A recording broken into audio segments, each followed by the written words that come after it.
Hello everyone.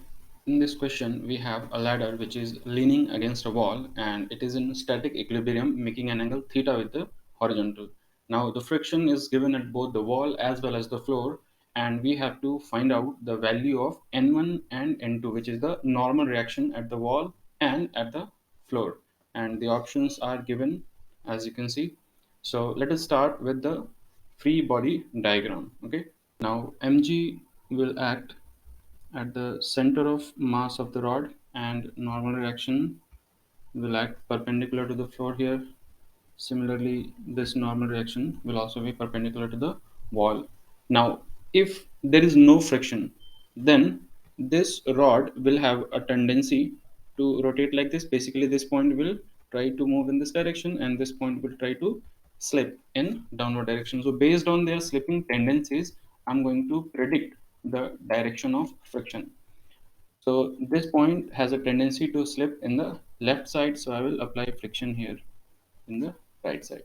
Similarly, this point has the tendency to slip down, so I'm going to apply friction up.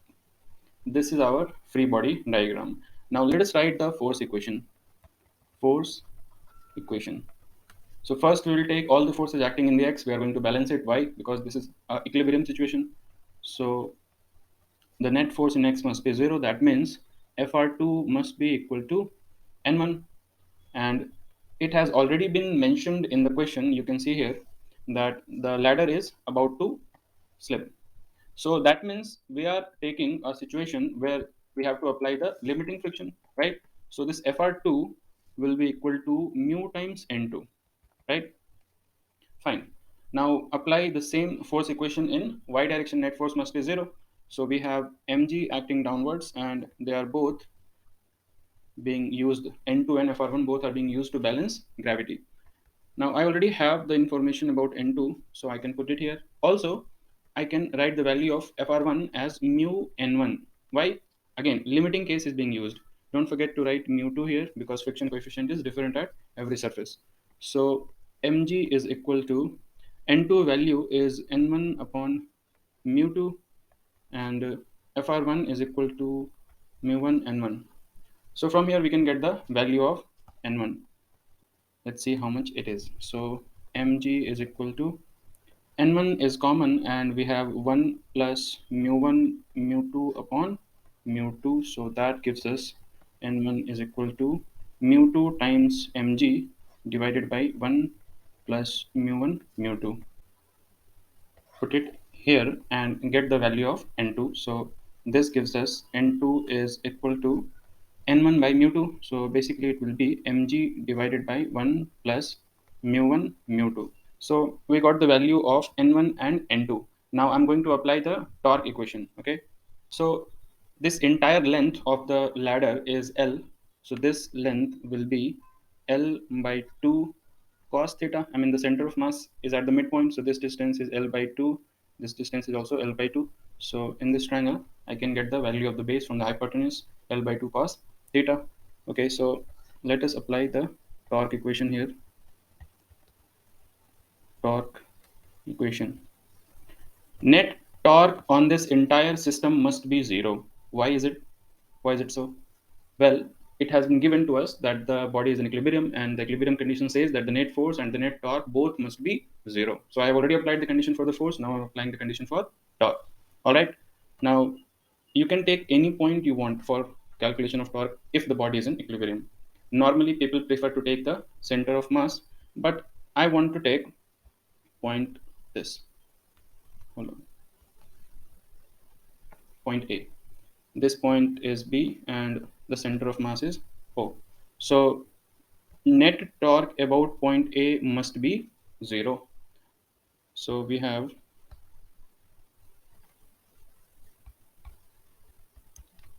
mg into L by 2 cos theta.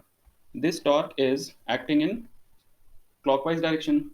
And if you look at N1 and Fr1, you can see that N1 is trying to rotate this in anti-clockwise direction about point A, and same goes for Fr1. That is also trying to rotate it in anti-clockwise direction. That means the torque of gravity is being balanced by the combined torque of N1 and Fr1. So let us quickly get the distances. This distance will be L sine theta.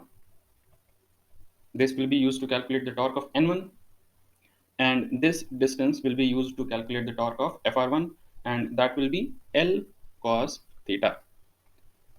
So torque of gravity is equal to N1 into L sine theta plus Fr1 times L cos theta, as you can see in the diagram. N1 times L sine theta and Fr1 times L cos theta.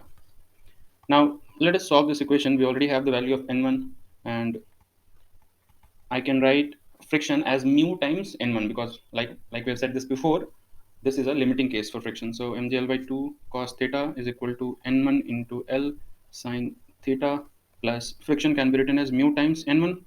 I'm going to put the value later on, but for the time being, let us proceed with this. So N1 is common, take it out, and you can divide the entire thing with uh, L is missing here. L needs to be here. Okay, so L is cancelled. Let us remove it. Do not carry it anymore. So this is mg by 2.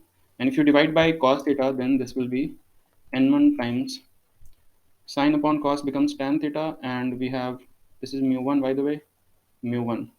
That's it.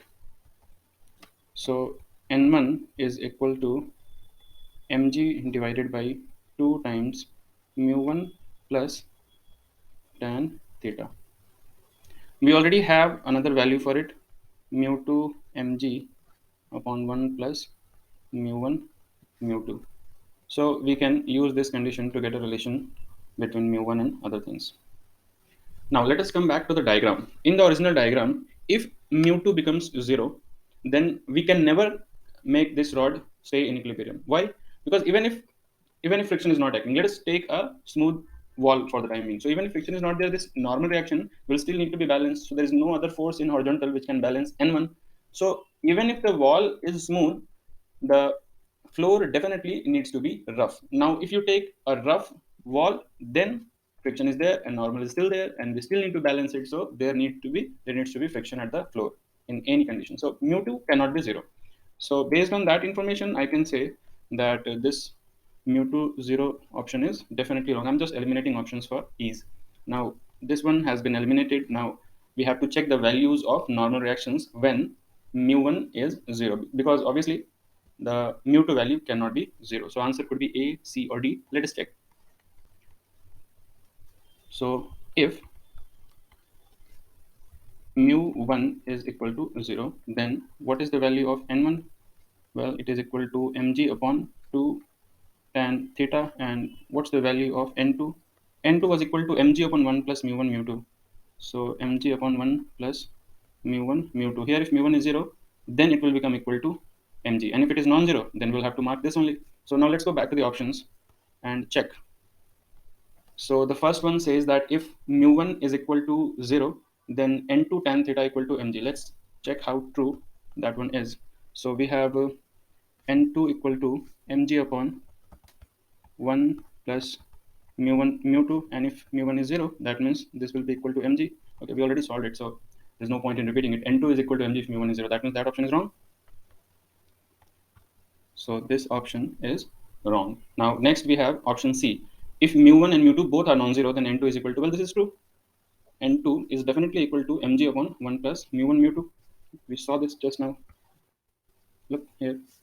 So now let's look at option D. Option D says that if mu1 is 0, then n1 tan theta equal to mg by 2.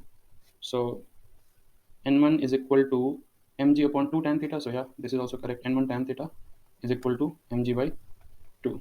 So that means D option is also correct. That's it, done.